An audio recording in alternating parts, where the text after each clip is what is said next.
小姐醒了，马上到京城，东宫那边已经在等了。腊梅，今年是哪年？景和18年。姑娘哪里不舒服？要喝水吗？我重生了，重生到进东宫的那日，姑娘脸色不好，是不是晕船？此时逃走，江家满门都要陪葬。姑娘，这件太老气了吧？您不是要扮丑平淡苟过这半年，等她被废为庶人，我自有办法脱身。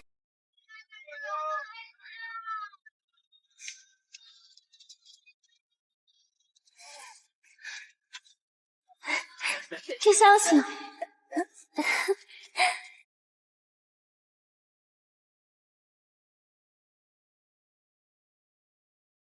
穿的这般寒酸，也敢来选秀？听说她是江南美人，我看不过如此，怕是名不副实，故意藏拙吧。上辈子我盛装打扮，以为能入陆锦渊的眼，后来才知道，他心里只有许柔柔。我们这些女人斗，都是白费功夫。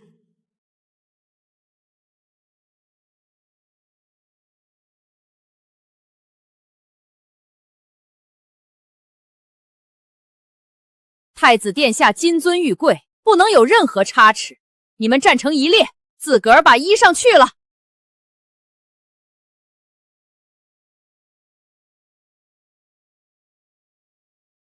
上辈子我怕极了这些嬷嬷，后来才明白他们只是尽职。这一世，我只求快快通过，早日等到陆锦渊被废的那一日。身子干净，无隐疾，有异味，腰间有黑疤。御医来了，把衣服穿上。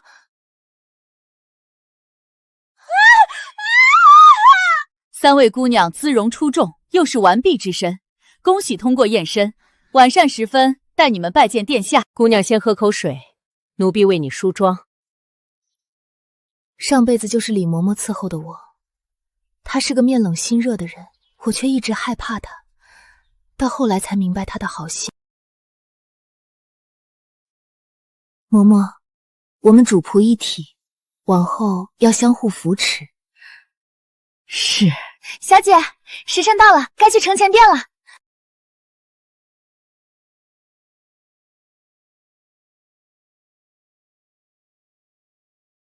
起来吧。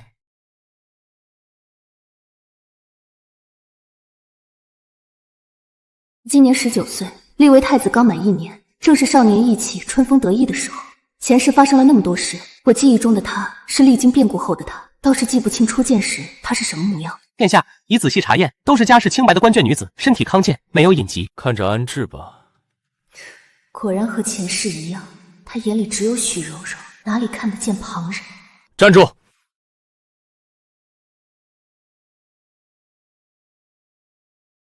你叫什么名字？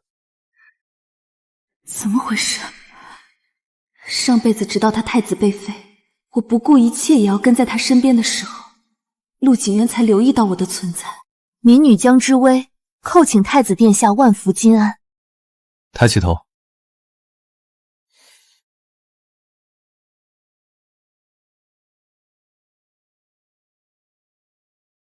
退下吧。别得意，日子还长着呢。陆景渊为何问我名字？前世并无此事，难道这一世哪里不同了？恭喜夫人，殿下分明对夫人更重一些。今日殿下只问了夫人名字呢。以后这种狂妄的话不可再说，祸从口出。库房的人太欺负人了，苏夫人和宋夫人挑剩下的，才给咱们送来，一件显眼的都不给留。正好，我也没想出风头。今日陆景渊的眼神，绝不是心动的样子。他在看什么？腰带，今日我自己系的腰带，是上辈子陆景阳教我的连理结，那是他母妃独创的技法。他不是在看我，是在看腰带。他怀疑我为何会系这种结。夫人，您怎么了？无事。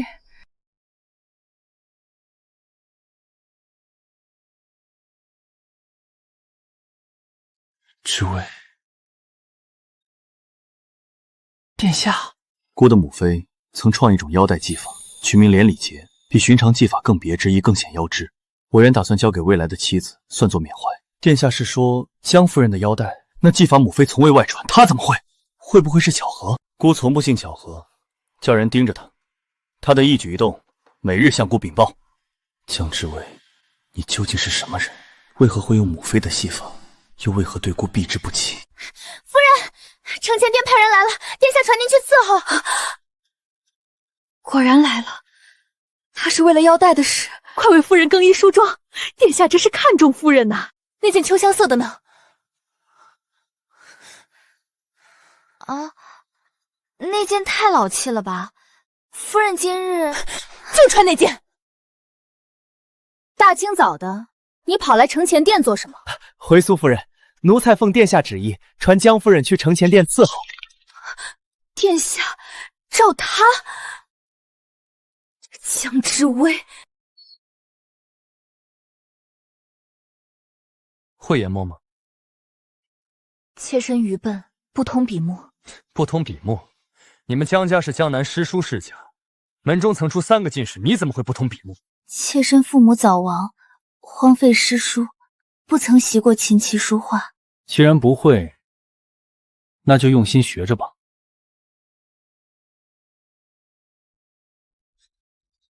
上辈子我为他红袖添香3年，也算一段佳话。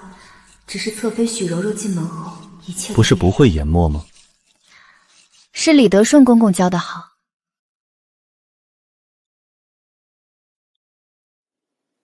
换那只象牙杆的杨豪，也不知有没有过了他试探这一关。过来。瞧你的衣裳弄得多脏，李德顺，去取套新的。是。殿下，我出去更衣。苏慧然他们留给我的衣裳，不仅老气，还宽大异常，丝毫不合身。皇兄，皇兄，赵宁，柔柔，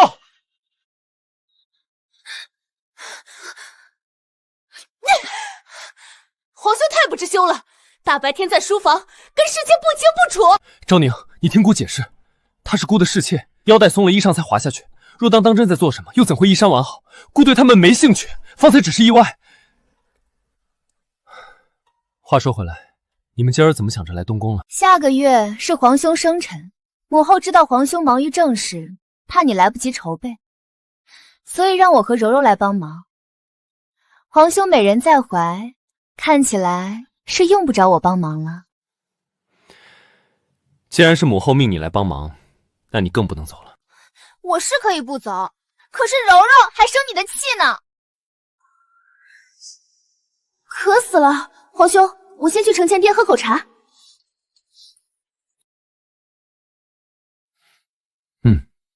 你先进去。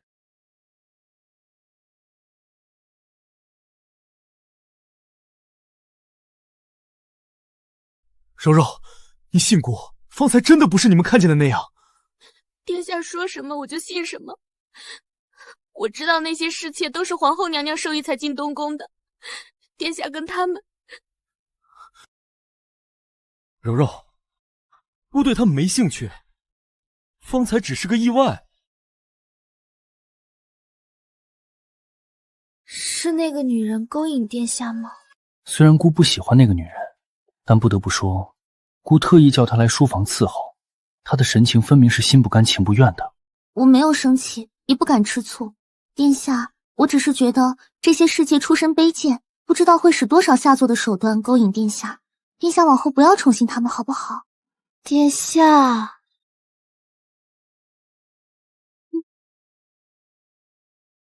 怎么了？殿下不想搭理我，我不说就是了。别走。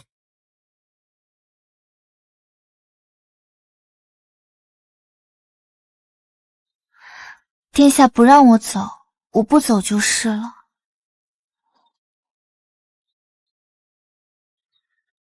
外头太晒，去承前殿里吧。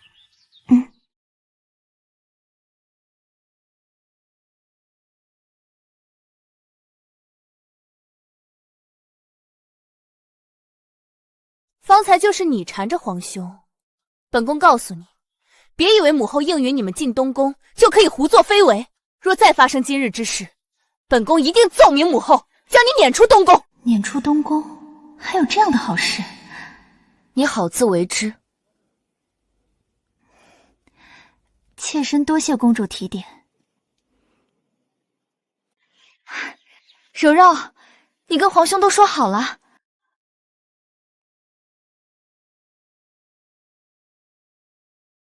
这女人穿着老气横秋，可那张脸着实惹眼，明艳的不可方物，绝不能留。你先退下吧。许柔柔这个毒妇，多看她一眼，我都恨不得扒她的皮吃她的肉。上辈子我莫名其妙没了的孩子，以及突如其来的重病，一定都跟她有关。夫人，这饰品是今年新上贡的，绣工精致华贵，殿下心里一定有夫人。可不是，这浮光锦可是今年贡品，太子殿下全给夫人送过来了。按我计划，应该在这方小院里安安静静过半年，静静等着陆锦渊被废黜，然后借机逃离东宫。可为什么一进东宫，陆锦渊就传召我去伺候，还对我动手动脚？莫非他今日盯着我腰看，扯我腰带，是想看我现场系上连理结？还好许柔柔和昭宁闯了进来。陆锦渊已经留意到我的不同寻常，之后一定还会试探，还得好好找一番说辞来应对。膳食不是都先送到我和宋姐姐院里吗？江夫人侍奉殿下辛苦了，得多吃些补补身子才好。菜一出炉，奴才就赶紧趁热送过来。她一个侍妾，哪用配用4个食盒？分明是故意给我们摆脸的。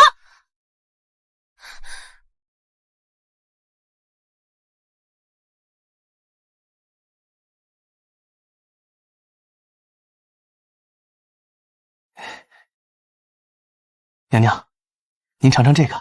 太子赐了我几身衣裳，厨房就给我置办出这一桌子菜。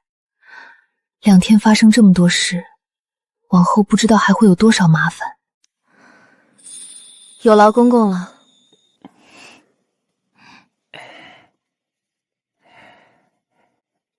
替殿下和夫人办事是应该的。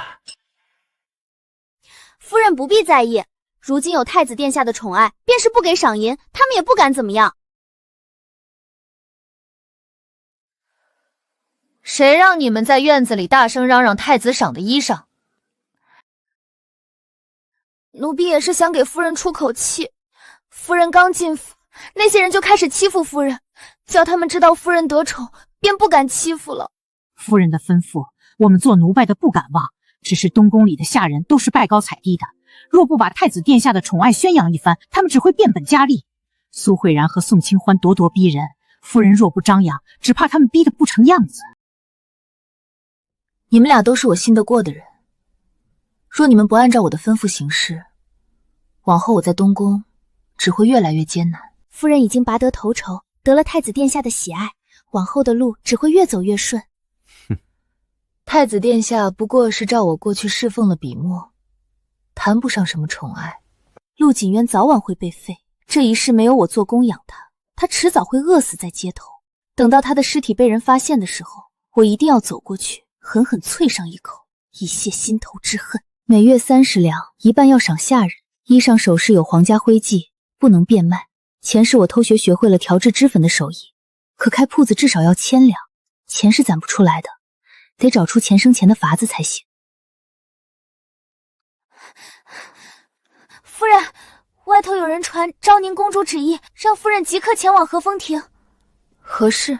说是太子殿下生辰将至，昭宁公主奉皇后娘娘的旨意来东宫挑选得力之人，操办此事。前世这桩差事落在苏慧然身上，我并未争取。但我刚与昭宁闹得不愉快，此刻又叫我，定有蹊跷。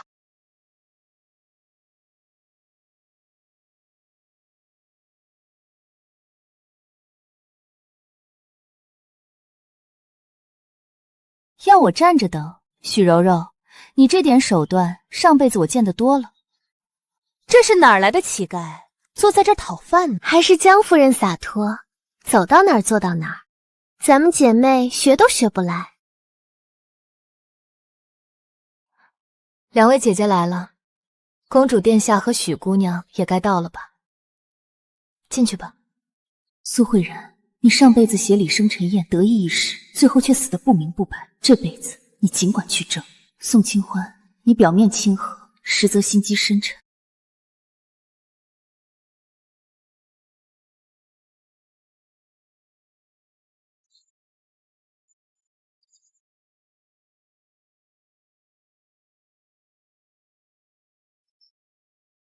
她确实很美，难怪皇兄会动摇。可惜心术不正，才做出那般不知羞耻的事。本宫奉母后旨意，在你们3人中择一人协理皇兄生辰宴。你们若有什么想法，也可告诉本宫，不必拘束。妾身知道一个合适的人选，要协助公主殿下打理生辰宴这样的大事，只有苏夫人能担此重任。苏夫人家中经商，自幼帮母亲打理家务，最是干练不过。既然宋夫人不想担这差事，不担也罢。那江夫人呢？太子殿下可很喜欢她呢，昨日还赏了她好些衣裳，或许她想担此重任。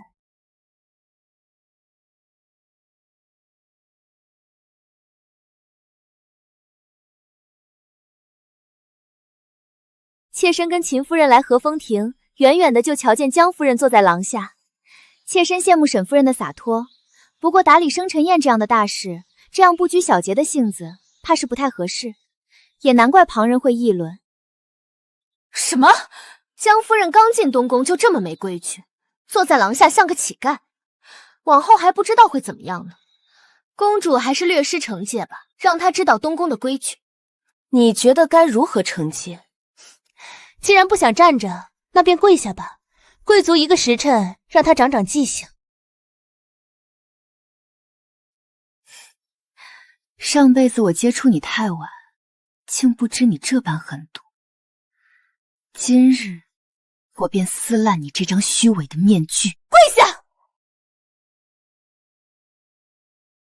妾身尚不知你是何人，为何要跪？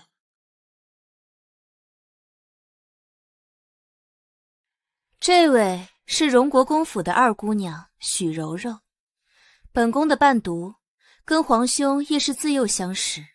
妾身明白，东宫是讲规矩的地方。若妾身坐在台阶上算违背规矩，论罪该罚，那妾身身为东宫侍妾，却向一位没有品阶的女子跪地求饶，这也是东宫规矩吗？江夫人，为何要坐在台阶上？行船越余，水土不服，至今脚步发虚。公主殿下命妾身来和风亭等候，妾身即刻前来，没有半刻迟疑。只是因为身体尚未痊愈，和风亭中又无椅子，所以到一旁略坐片刻，望公主殿下明鉴。原是如此，江夫人好好休息。本宫已经择好了协理生辰宴的人选，苏夫人，由你来协理吧。多谢公主。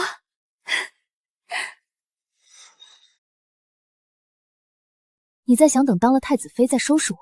可惜上辈子你大获全胜都没当上太子妃，这辈子更别想了。陆锦渊被废后，你荣国公府第一时间与他划清界限，哪有什么不离不弃？今日在东宫发生了什么事？你一脸心事。柔柔可能就是觉得江夫人太漂亮了吧，就有些吃醋。今日在东宫，柔柔见你的侍妾不听话，就罚了她。皇兄，你不会生我们的气吧？你们罚了他什么？没怎么罚，就是让他多等了会儿。后来江夫人自己坐在廊下，柔柔觉得不雅，说要惩戒，被我拦下了。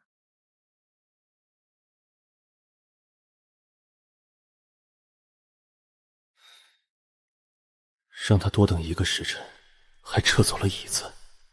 柔柔，你何时变得这般刻薄？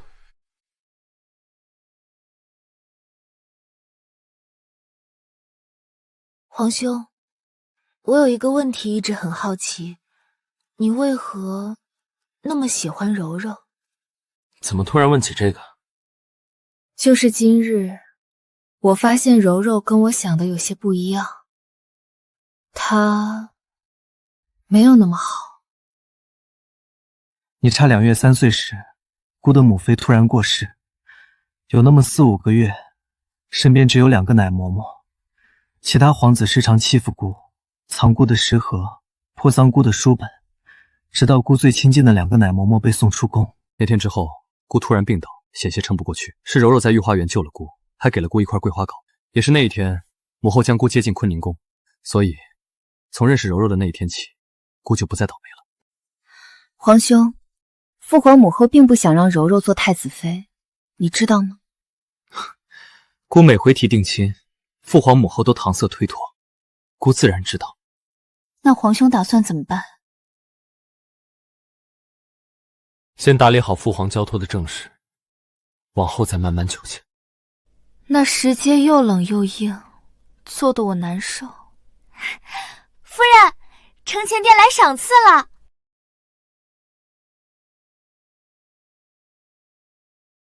这是公主殿下给夫人的赏赐，另一个是太子殿下说好事成双，给夫人凑了个双。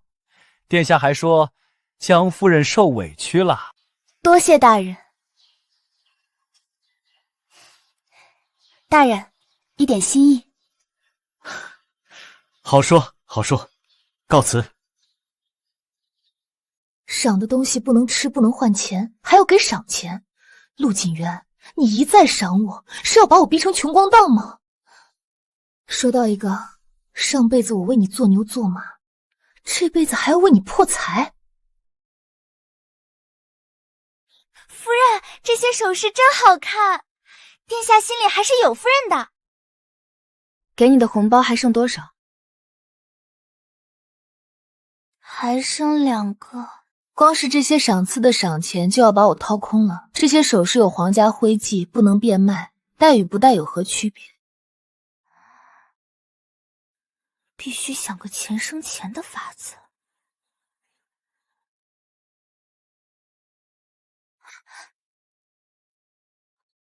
瞧我这脑子！殿下，传江夫人明日辰时去承前殿伺候笔墨，江夫人切莫忘了。好。昨日舅舅从南阳姑带了一匣珍珠，你可喜欢？妾身不敢妄议。赏你了。没有皇家徽记，这珠子圆润饱满，价值1000金，正好卖了换铺子。谢殿下。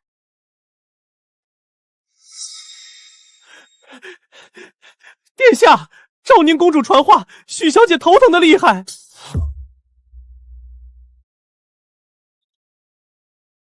你继续研墨，姑去就回。是。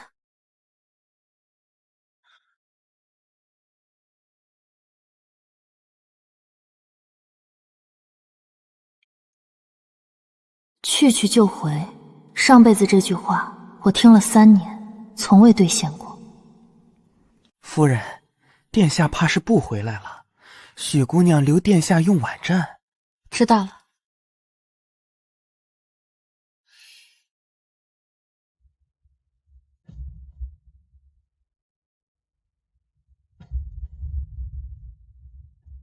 出发！贵人，这胭脂真神了！今早昭宁公主的丫鬟来买，说公主用了赞不绝口。公主买了哪一款？就是这款，西域来的，说是许姑娘送给她了一盒，她用了好用，特意让丫鬟来多买些呢。许柔柔用我的胭脂。夫人，老奴打听过了，昭宁公主和许姑娘都在打听烟霞阁的东家是谁。让他们打听，找几个办事利索的放出消息，就说昭宁公主和许姑娘都在抢的胭脂要卖断货了。是。送上门来的钱，哪有不要的道理？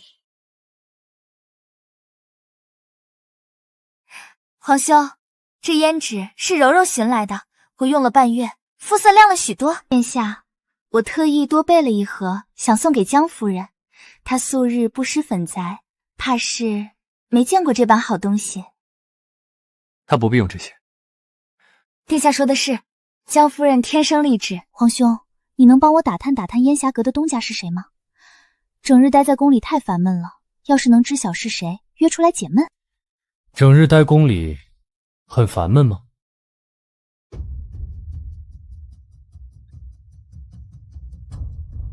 贵人，今日许姑娘的丫鬟又来买了10盒，说是要送人。告诉她，胭脂雪断货了，要等半月。有货为何不卖？饥饿才能卖高价。夫人，这才半月，竟然就赚了500两。下次殿下赏赐的时候，咱们就有钱打赏了。打赏，还是留给自己吧。殿下传江夫人即刻去承前殿。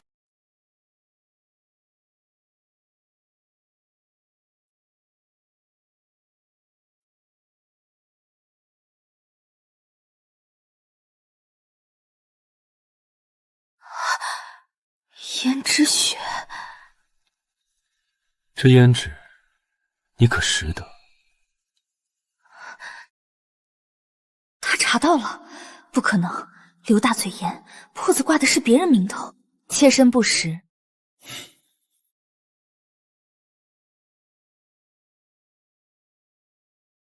江之薇，你究竟是谁？那日连理节，谁教你的？妾身胡乱记的，殿下若觉得冒犯，妾身以后不记便是。为何拿这种眼神看姑？既入了东宫做姑的侍妾，难道连本分都不懂？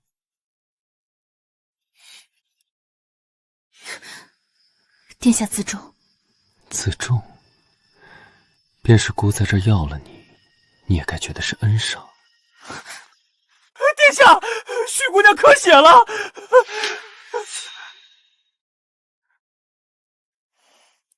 殿下快去探望许姑娘吧，妾身告退。殿下，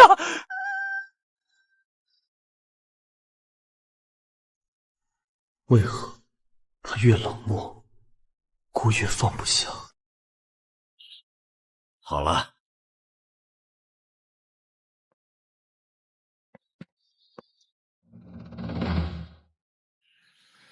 这配方加了白芪和珍珠粉，比宫中贡品更润。公子识货。姑娘的脂粉，家妹用了半月，面上的胎记淡了许多。她让我来道谢。公子客气，令妹用着好，便是民女的福气。这是定金，家母生辰想订100盒胭脂雪，要最好的。这么大手笔！公子不怕民女卷款跑了？姑娘的手艺值这个价。对了，我叫裴照，姑娘若缺药材，可去城西济食堂，报我名字，半价。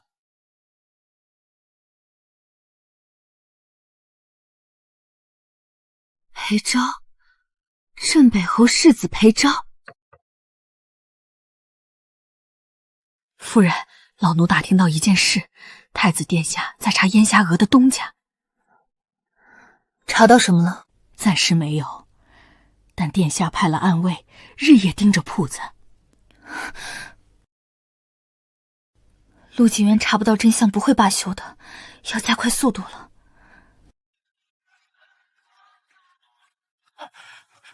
可是烟霞阁的东家，世子交代过，姑娘来直接请上2楼。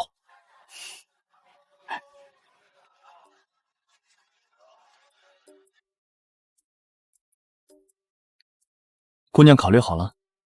我和裴世子素不相识，不知裴世子为何帮？家母与令堂有旧，江夫人当年在扬州独创的流民册，将城内乞丐流民逐一登记在册，分派活计，使其自食其力。他连我母亲都识得。家母早逝，公子提及民女惶恐。姑娘不必惶恐，裴某只是想故人手艺不该埋没。这是西域进贡的胭脂虫，比寻常材料色泽更艳，姑娘试试。这成色，我前世只在宫中见过，肯定能做出更好的胭脂。世子抬爱，民女不过一介商户，胭脂充足，无功无过，供不上货才是大祸。西域贡品实在是太过珍贵，旁人求之不得，于我而言不过寻常。姑娘要多少，我便给多少。世子这般爽快，我自然不会白占好处。这批胭脂成了，我分你30%利。好，殿下，烟霞阁的东家已确认是江夫人。东宫最好的暗卫，查个多月才查出眉目，我该说他聪明还是你们蠢？不过他确实挺聪明的，随姑去瞧瞧。江夫人一早就出了门，与镇北侯府世子裴庄会面，二人参加烟霞阁新货开哨。裴庄，殿下，镇北侯府向来中立，裴庄更是从不与朝中往来。查清楚他们什么关系。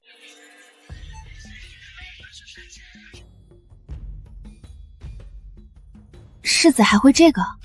家母身体不太好，我日日煮药练出来的。前世陆锦渊被废后病重，我也是日日煮药练就一手好医术。世子孝心，令人敬佩。江姑娘也是，我查过，你每月往扬州寄银子，供养族中孤老。这是我做的隐秘，连腊梅都不知。他查我，并非刻意，只是家母常说经商先观人。江姑娘的手艺值得30%，江姑娘的为人值得更多。东家，出事了！有人用了新品渗楼纱起疹子，闹着要砸铺子。黑心商家用了这胭脂，我的脸毁了，赔钱赔命！这位娘子，这胭脂从何处购得？就你们铺子，还能从哪儿？世子，这是渗楼纱，但掺了桃胶。我们的配方从不用桃胶。有人调包！诸位，镇北侯府以100年青玉担保，烟霞阁绝无害人之物，此事必有蹊跷。3日内，裴某必给诸位交代。镇北侯府那肯定是误会。可不是，咱们能有今日的安稳，全靠镇北侯镇守北疆。你们官官相护！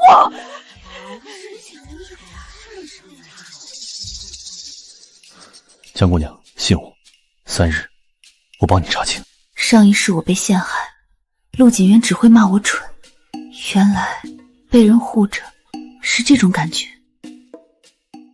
闹事的是城东胭脂楼雇的，他们东家是许柔柔的表哥。许柔柔，前世今生你都要拦我的路。世子如何查到的？裴某虽不参与朝政，但京城的人脉还是有些的，这便是物证。只是江姑娘，你打算如何处置？胭脂楼最负盛名的玉肌霜，配方里有1味白及与杏仁相克。若有人同时用了这2样，世子觉得明日胭脂楼会不会也有人起疹子？江姑娘，真是让裴某刮目相看。世子为何帮我？15年前，扬州瘟疫，一个姑娘随母亲救助难民，被难民纠缠。我那时8岁，躲在马车里，看着她被人推倒。我想下车帮她，却被侍卫拦住。后来我让人将全部的银钱送过去，却不知她收到没有。江姑娘，我帮你不是因为家母与令堂的渊源，是因为我一直想弥补那个没能下车的自己。原来那些银子是他送的。我收到了，那袋银子救了很多难民的命。那就好。江姑娘，你为何想离开东宫？因为那里没有我要的东西。你要什么？自由、尊严，还有被人真心以待。江姑娘，裴某不敢许诺自由，因这世道女子本难，但尊严与真心，裴某可以给。世子为何对我这样好？因为我傻，前世错过一次，这一世不想再错过。前世？你是说他被陷害后，就和裴上长找了个妇人陷害柔柔表哥？是，殿下最看重许小姐了，这下江夫人麻烦大了。被陷害了，为什么不找姑？难道姑在他心里还比不得一个外人吗？啊！3日后，我要随军北上，突厥来犯，陛下点将。前世裴安就是死在这一战，世子能不去吗？圣旨已下，但我会回来。家母教的，她说要送给心上人。我等你，不是作为，只是作为合伙人。好，为了回来见我的合伙人。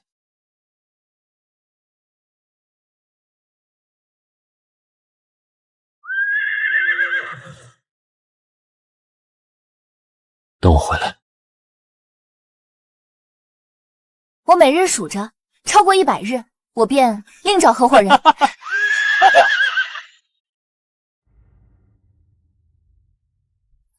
奉太子殿下之命，查封烟霞阁。查封？陆景渊，你可真是一点没变。妾身遵命。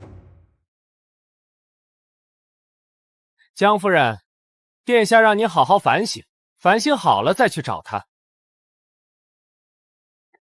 夫人，殿下怎么能这样？烟霞楼可是您的心血。他是太子，我是侍妾，他要我生便生，要我死便死。陆景渊，你还是这样。前世你把我扔在偏殿，这一世你把我锁在树玉斋，你永远只会用强权。夫人，老奴打听到一件事，殿下查封烟霞阁，是因为许姑娘在殿下面前说您与裴世子已有肌肤之亲。肌肤之亲，他倒是敢编。嬷嬷，帮我传话给刘大，烟霞阁京城的货先搁置，江南那边的商人就在城外，让他好好招待。陆锦渊，你等着，这一世我绝不会再任你摆布。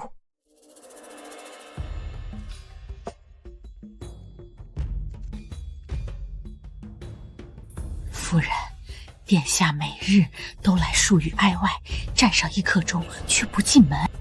站上1刻钟，便能抵他查封我的铺子。殿下，臣女父亲近日在朝中。柔柔，你上次说江之卫与裴香有肌肤之亲，殿下，臣女也是听闻。听闻，还是编造？殿下，臣女是为了殿下好。江夫人她眼里根本没有殿下，而且殿下说过要与臣女一生一世一双人。姑说过吗？姑说过要与他一生一世，为何姑记不清了？柔柔，你先回去，姑想静一静。妾身叩见殿下。禁足这些日子，可想清楚了？妾身不明白殿下所指。他装傻，他明明知道姑想要什么，一句软话，一个低头。江之卫，姑可以解你的禁足，只要他什么？求姑认错，说心里没有裴禅。只要你以后不见裴昭。殿下，妾身与裴世子清清白白。裴世子是妾身的朋友，殿下若要妾身不见朋友，妾身做不到。宁可被关着。是。江之卫，姑告诉你，你是姑的人，这辈子下辈子都是。你休想离开姑。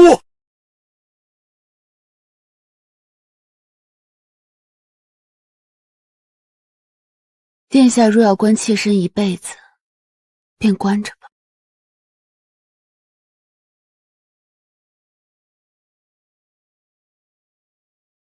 他宁可被关一辈子，也不要姑的恩典。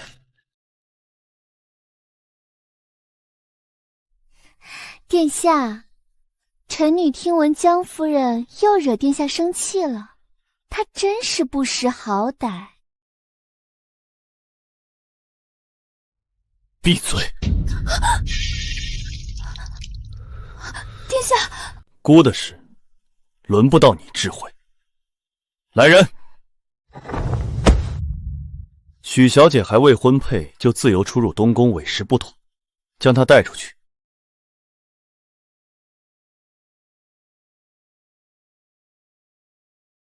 什么味道？夫人，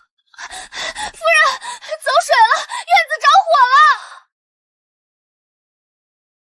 许柔柔，你终于动手了。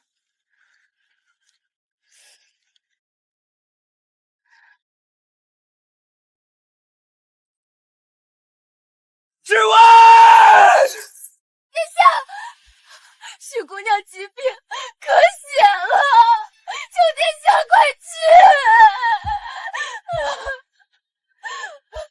我，许小姐还一直哭着喊您的名字。安慰，去救江夫人。姑，去许柔柔那里。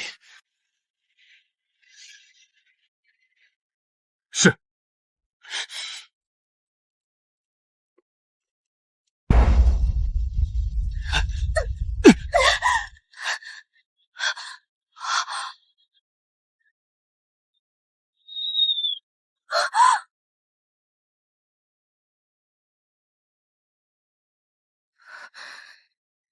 江之薇，殿下是我的，你去死吧！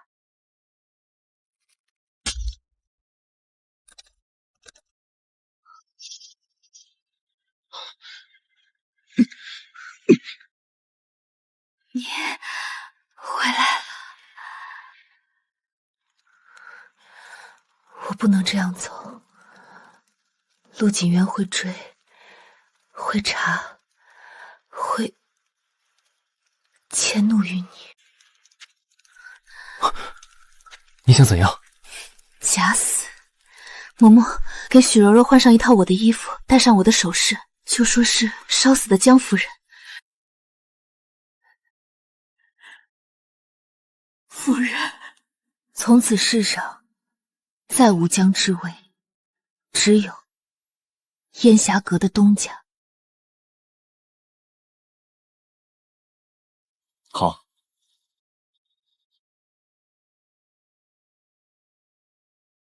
我带你去西北。殿下，江夫人没救出来。江夫人，之薇，姑错了，姑不该走，姑不该去找他。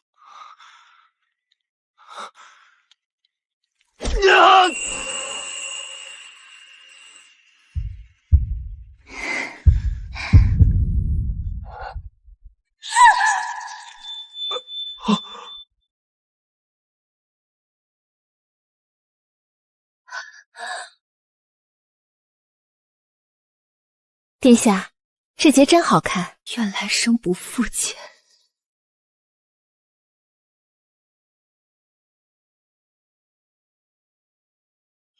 姑想起来了，姑全都想起来了。殿下，陛下传来圣旨，突厥退兵，陪赵凯旋。陛下命太子即刻南下赈灾。姑不去。殿下，陛下震怒，姑不去，之薇死了，姑要陪着他，都怪许柔柔，都是他。去找李德顺，找到他给姑挫骨扬灰。太子陆锦渊延误赈灾，致使洪水泛滥，死伤无数，废为庶人，即刻逐出京城。儿臣领旨。